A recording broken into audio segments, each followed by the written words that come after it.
BNP জামায়াতের মধ্যে আমরা দেখতে পাচ্ছি যে ৫ আগস্টের পরবর্তী সময়ে বিভিন্ন ইস্যুতে কিন্তু তাদের মধ্যে দূরত্ব বাড়ছে। জামাত একটা সুবিধাজনক অবস্থানের মধ্যে আছে বলে আমার কাছে আপাত দৃষ্টিতে মনে হয়, এবং এটা হওয়াটা স্বাভাবিক ইন এ সেন্স যে বাংলাদেশে যেভাবে করে রাজনৈতিক দলগুলো করে অত্যাচার করা হয়েছে এবং পার্শ্ববর্তী দেশ ভারতের মধ্যে যেভাবে করে হিন্দুত্ববাদ সাম্প্রদায়িকতা যেভাবে করে মাথাচাড়া উঠেছে, সেখানে যেভাবে করে নির্যাতন হচ্ছে সংখ্যালঘুদের প্রতি, তার তো একটা প্রভাব বাংলাদেশের মধ্যে পড়বেই। বিএনপি জামায়াতের বর্তমান যে রাজনীতি আপনি কিভাবে দেখছেন, কোনো পরিবর্তন দেখতে পাচ্ছেন কিনা তাদের দৃষ্টিভঙ্গিতে অথবা তাদের কার্যক্রমে বিগত সময়ের থেকে? ধর্মভিত্তিক রাজনীতি আমাদের অঞ্চলে আমরা তো দেখেছি, আমরা পাকিস্তানে দেখেছি, আমরা আফগানিস্তানে দেখেছি। এখন যদি আপনি মনে করেন যে আমরা বোধহয় আফগানিস্তানের মতো হলে ভালো হব বা পাকিস্তানের মতো হলে ভালো হবে। আমরা যদি দেখি যে বর্তমানে বাংলাদেশে যদি রাজনৈতিক দলের হিসেবে আমরা যদি বলি বিএনপি এবং জামায়াত, তারাই সবচেয়ে বড় রাজনৈতিক দলগুলোর মধ্যে অন্যতম। এই বিএনপি জামায়াতের মধ্যে আমরা দেখতে পাচ্ছি যে ৫ আগস্টের পরবর্তী সময়ে বিভিন্ন ইস্যুতে কিন্তু তাদের মধ্যে দূরত্ব বাড়ছে। এখন বিষয় যেটা হচ্ছে, এই যে অভ্যুত্থান পরবর্তী তরুণদের যে পালস আসলে বিএনপি জামায়াত কতটা বুঝতে পারছে, এটি একটি প্রশ্ন উঠছে। এবং একই সাথে যে পরিবর্তিত পরিস্থিতিতে বাংলাদেশের সাধারণ মানুষের যে আকাঙ্ক্ষা, তা কতটা আসলে অনুধাবন করতে পারছে এই রাজনৈতিক দলগুলো, নাকি তারা সেই পুরনো ধারাতেই রাজনীতি করছে, তাদের কার্যক্রম অথবা তাদের মানসিকতায় আসলে কোনো পরিবর্তন দেখতে পাচ্ছেন কিনা এবং তাদের রাজনৈতিক চর্চার মধ্যে কোনো পরিবর্তন দেখতে পাচ্ছেন কিনা?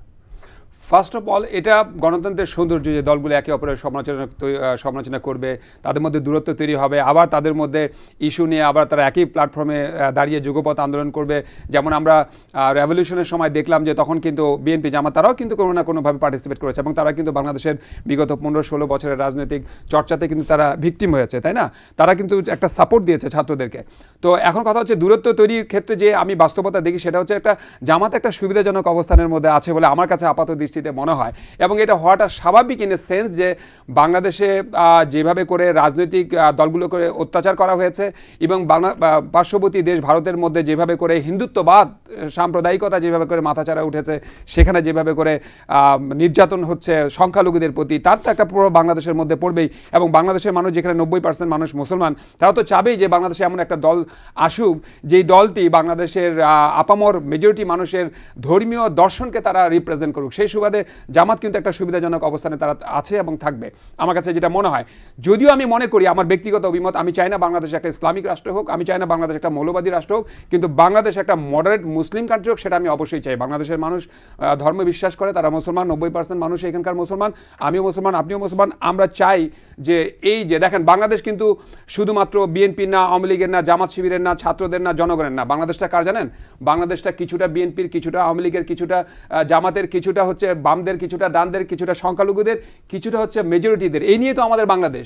সুতরাং এই মানুষদের আকাঙ্ক্ষাকে যারা ধারণ করবে, তারাই কিন্তু সামনের দিনে নেতৃত্ব দিবে। যেই দূরত্বটা তৈরি হয়েছে, এটা ভুল বোঝাবুঝি, এবং এটা আমি মনে করি মিট করে তাদেরকে একই প্ল্যাটফর্মে দাঁড়ানো দরকার। যেহেতু নতুন বাংলাদেশ গড়তে হবে, 16 বছরের একটা গাছকে কেটে ফেলে নতুন যখন আপনি বীজ বপন করবেন, তার কাছ থেকে যদি আপনি ভালো ফল যদি আশা করতে চান, তাহলে বীজ যখন রোপণ করবেন তখনই কিন্তু আপনার মাটির উর্বরতা শক্তি বাড়াতে হবে, আলো দিতে হবে, বাতাস দিতে হবে। এই কাজটা কিন্তু একা ছাত্রদের দ্বারা হবে না। এই কাজটার জন্য অবশ্যই জামাত, বিএনপি এবং সব রাজনৈতিক দলকে, ডক্টর ইউনূস সরকারকে সহযোগিতা করতে হবে, সমালোচনাও করতে হবে। সমালোচনাও কিন্তু প্রয়োজন আছে। গণতন্ত্রের সমালোচনা না করলে কিন্তু কেউ সঠিক পথ ফিরে পায় না। এই জন্য সমালোচনারও অধিকার থাকতে হবে। এবং আবার যুগপৎ বাংলাদেশের মানুষের আকাঙ্ক্ষা এবং ন্যায় বিচার এবং বাংলাদেশের মানুষের ভোটাধিকার এবং গণতন্ত্রকে প্রতিষ্ঠিত করার জন্য যা যা করা দরকার, সেগুলোকে সব দলকে করতে হবে। যদি সেটা কেউ করতে না পারে, আস্থা করে সে চলে যাবে, বাংলাদেশের মানুষ তাকে প্রত্যাখ্যান করবে। এমন দলও বাংলাদেশে পয়দা হয়েছে যেই দল ছোট হয়ে গিয়েছে, বড় থেকে বিলীন হয়ে গিয়েছে, এরকমও কিন্তু বাংলাদেশের মধ্যে এক্সাম্পল রয়েছে। সুতরাং বাংলাদেশের মানুষ এটার বিচার অবশ্যই করবে। আমি মনে করি রাইট দিস মোমেন্ট এটা বিচার করার এখনো সময় আসেনি। তবে অবশ্যই আমি মনে করি যে বিচার করার সময় আসবে, অবশ্যই আমরা বিচার করব। কিন্তু গণতন্ত্রটা বাংলাদেশে এস্টাবলিশ থাকবে, এটাকে আমরা রোল করি এবং বাংলাদেশের মানুষের আকাঙ্ক্ষাকে পূরণের জন্য ন্যায় ভিত্তিক সমাজ ব্যবস্থা আমরা গড়ে তুলি। আইন শৃঙ্খলা পরিস্থিতি আমরা ভালো করি, ভালো ইলেকশন সামনে আমরা একটা করতে যদি পারি, তাহলে কিন্তু আমরা প্রমাণ করতে পারবো যে এখন যে এই যে ধরেন অনেক সমালোচনা আছে, অনেক দূরত্ব আছে, যেগুলো আপনি বললেন, এটার কিন্তু সব কিছু জবাব দিবে একটা ভালো ইলেকশন। যদি আমরা একটা ভালো ইলেকশন করতে পারি তাহলে মানুষ কিন্তু পিছনকে ভুলে গিয়ে বলবে হ্যাঁ ঠিক আছে, পিছনে যাই হোক না কেন এটার উদ্দেশ্যই ছিল একটা ভালো ইলেকশন, মানুষের পারপাস সার্ভ করেছে। তো সেটা যদি হয় তাহলে তো আর কোনো অসুবিধা নেই, বিচার করার সময় আমাদের সামনে অবশ্যই আসবে। জি, অ্যাডভোকেট আব্দুর রশিদ, আপনাকে ধন্যবাদ। আমি একটু ডক্টর মনি মুস্তাফা বলে একই বিষয়ে আপনার কাছে আসি, যে বিএনপি জামায়াতের বর্তমান যে রাজনীতি আপনি কিভাবে দেখছেন, কোনো পরিবর্তন দেখতে পাচ্ছেন কিনা তাদের দৃষ্টিভঙ্গিতে অথবা তাদের কার্যক্রমে বিগত সময় থেকে? বিএনপি জামাতের যে দূরত্বের কথা আপনি উল্লেখ করেছেন, এই দূরত্বটা যে আগে ছিল না এটা তো আমি বলবো না, কারণ যেটাকে আপনি বোধহয় রেফার করতে চাচ্ছেন এবং বলতে চাচ্ছেন যে তারা হয়তো এক মতাবলম্বী আগে থেকেই ছিল, কিন্তু তারা রাজনৈতিকভাবে তাদের একটা কোয়ালিশন ছিল, কোয়ালিশনের খাতিরে তারা হয়তো কিন্তু সেই জায়গাটা থেকে আসলে দূরে সরে আসছে, সহাবস্থান করেছে, কিন্তু আইডিওলজিক্যালি তারা তো এই দূরত্বেই ছিল। হ্যাঁ, কাজে ওটা আমি বলবো না তারা দূরত্বে ছিল। কিন্তু আমি রশিদ সাহেবের উত্তরের সূত্র ধরে কিছু কথা বলতে চাই। উনি দুটো কথা বলেছেন। উনি একটা বলেছেন যে আমি একটা ইসলামী রাষ্ট্র দেখতে চাই, আবার বলেছেন যে উনি একটা ন্যায়ভিত্তিক সমাজ দেখতে চান।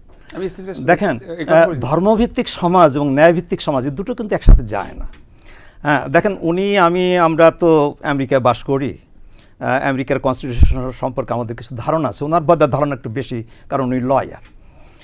ওখানে কতগুলো অ্যামেন্ডমেন্ট আছে, একটা আছে ফার্স্ট অ্যামেন্ডমেন্ট, সেকেন্ড অ্যামেন্ডমেন্ট। আমি সব কিছুই যে আমেরিকার পছন্দ করি তা না। সেকেন্ড অ্যামেন্ডমেন্টকে আমি যতটা ঘৃণা করি তার চেয়ে ঠিক ততটা আমি ফার্স্ট অ্যামেন্ডমেন্টকে ভালোবাসি। এবং ফার্স্ট অ্যামেন্ডমেন্টকে ভালোবাসার আমার মূল কারণটা হচ্ছে যে separation of state and church. তার মানে ওখানে ধর্ম এবং স্টেট আলাদা থাকবে। হ্যাঁ, যার ফলে হয় কি, দেখেন আমি মুসলমান আমেরিকায়, ওখানে খ্রিস্টান আছে, হিন্দু আছে, বৌদ্ধ আছে, বিভিন্ন ধরনের লোক আছে। আমরা কিন্তু মনে করি না যে ধর্মের দিক দিয়ে আমাদেরকে হেয় করে রাখা হয়েছে। আমরা সেখানে ইসলাম প্রচার করতে পারি, আমরা সেখানে মসজিদে যেতে পারি, ওখানে ওই পলিটিক্সের সাথে আমাদের ধর্মের কোনো সম্পর্ক নেই। আমি কিন্তু সেই ধরনের একটা সমাজ দেখতে চাই বাংলাদেশে, যেখানে উনি কিন্তু দেখেন আমাদের যে মূল কনস্টিটিউশন ছিল, যেখানে ওয়ান অফ দ্য 4 পিলার ছিল আপনার সেকুলারিজম। সেকুলারিজম কিন্তু ওই যে উনি যেটা বললেন যে উনি ধর্মভিত্তিক একটা রাষ্ট্র দেখতে চান, সেকুলারিজমকে মানে পাশে রেখে, এটা কিন্তু আমি চাই না। এটা আমি চাই না এই কারণে যে দেখুন, ধর্মভিত্তিক রাজনীতি আমাদের অঞ্চলে আমরা তো দেখেছি, আমরা পাকিস্তানে দেখেছি, আমরা আফগানিস্তানে দেখেছি। এখন যদি আপনি মনে করেন যে আমরা বোধহয় আফগানিস্তানের মতো হলে ভালো হব বা পাকিস্তানের মতো হলে ভালো হবে, এটা আমি চাই না। দেখেন, ইদানিং কিন্তু কিছু নিউজ আমরা দেখতে পাচ্ছি, আপনার ওটা কি সাজেক ভ্যালি বলে নাকি? জি, সাজেক ভ্যালি, ওখানে অগ্নিকাণ্ডে প্রায় 150 ঘরবাড়ি প্লাস কিছু হোটেল সম্ভবত যেটা টুরিস্ট অ্যাট্রাকশন ছিল, সেই ট্যুরিজমের কিছু ইনফ্রাস্ট্রাকচার বোধহয় জ্বালিয়ে দেওয়া হয়েছে। এবং তার পিছনে যেটা অনুমান করা হচ্ছে, এখনো তো আমরা পুরো খবরটা পাইনি, যেটা অনুমান করা হচ্ছে সেটা হচ্ছে কোনো হয়তো ওই ধর্মীয় উন্মাদ যারা আছে, যারা ধর্মকে খুব করে দেখে, যে অন্য ধর্মের লোককে মানে ইনটলারেন্স, যেটা আর কি, যে অন্য ধর্মের প্রতি যে ইনটলারেন্সটা, তাদের হয়তো কর্মকাণ্ড হতে পারে। আমি আশা করি সেটা নয়, কিন্তু সেরকম কিছু যদি হয়, হ্যাঁ, আমরা যেটা ওই যে উনি বললেন যে জামাত ইসলাম এখন ইলেকট্রাল সিচুয়েশনে বোধহয় কিছুটা ভালো পজিশন আছে, এবং তার পিছনে উনি যে যুক্তিটা দিলেন সেটা হচ্ছে যে ওই যে ভারতের ওটা আমরা যদি দেখাতে পারি তাহলে এখানে আমরা ভোট বেশি পাবো, যেটা মোদি এবং তার দল যেটা করে আর কি। এটা রাজনীতির জন্য খুব ভালো হতে পারে, কিন্তু দেশের জন্য খুব ভালো না। এটা কিন্তু আমি বলবো যে দেশের জন্য এটা একটা অশনি সংকেত। হ্যাঁ, কাজে আমরা যাতে ওদিকে না যাই এবং ওটাকে যাতে এনকারেজ না করি, বরং আমাদের এক্সাম্পলটা কিন্তু দেখেন মুসলিম দেশের আমাদের ভালো এক্সাম্পল আছে। আপনি মালয়েশিয়ার কথা চিন্তা করেন, আপনি ইন্দোনেশিয়ার কথা চিন্তা, আমি কেবল ইন্দোনেশিয়া থেকে আমি ঘুরে আসলাম, আমি বালিতে প্রায় 10-12 দিনের মতো ছিলাম। সেখানে আমি দেখেছি যে বালিটা কিন্তু একটা হিন্দু প্রধান প্রভিন্স, এবং বালিতে যদি আপনি যান মানে মনে মনে আপনি দেখবেন মূর্তি, ওদের স্ট্যাচু, অনেক কিছু আপনি দেখবেন সেখানে। এবং আমি যেটা খেয়াল করেছি ওখানে, যে হিন্দু মুসলমান খ্রিস্টানদের মধ্যে যে মিলটা, অপূর্ব মিল, আমি ওখানে কিছু লোকের সাথে পরিচয় হয়েছে, তারা খ্রিস্টিয়ান, তারা ইনফ্যাক্ট আমার ড্রাইভারটা খ্রিস্টিয়ান ছিল, হ্যাঁ। তারপর হিন্দুদের সাথে আমার পরিচয় হয়েছে ওখানকার। তাদের যে মিলটা, এরকম মিল আমরা দেখতে চাই, যে আমরা ধর্ম যার যার কাছে, আমরা ধর্ম পালন করব, ধর্ম আমাদের কাছে খুব প্রিয়, আমার ধর্ম আমার কাছে প্রিয়, এবং একটা হিন্দু লোকের কাছে তার সনাতনী ধর্ম তাদের কাছে প্রিয়, সেইটাকে যেন আমরা মানে ইন্টারভিন না করি, হ্যাঁ। তাকে তার ধর্ম প্রচার করতে দেওয়া হোক, আমি আমার ধর্ম পালন করি। এখানে আমাদের যে সম্পর্কটা যেন আমরা সবাই at the end of the day আমরা সবাই বাঙালি, আমরা সবাই বাংলাদেশি, আমরা সবাই বাংলাদেশের নাগরিক, আমরা সবাই বাংলাদেশের মঙ্গল চাই, আমাদের দেশপ্রেম বাংলাদেশের প্রতি, হ্যাঁ, এইটা যেন আমরা করতে পারি, সেদিকে যাই। আমার ইসলামিক দল, আমার কোনো আপত্তি নাই, ইসলামিক দল হবে, তাতে কোনো আপত্তি নেই, কিন্তু আমাদের কিছু বেসিক যে আইডিওলজি, এখানে যেন আমরা মানে দ্বিধাবিভক্ত না হয়। আমাদের দেশপ্রেমটা যদি উজ্জীবিত রাখতে চাই, তাহলে আমাদের মনে রাখতে হবে যে এই দেশটা যেমন আমার, এই দেশটা তেমনি একজন হিন্দু লোকের, তেমনি একজন খ্রিস্টান লোকের, তেমনি একজন বৌদ্ধ লোকের। নিউ ইয়র্ক থেকে সম্প্রচারিত TVN 24 টেলিভিশন বিশ্বজুড়ে বাঙালির কণ্ঠস্বর।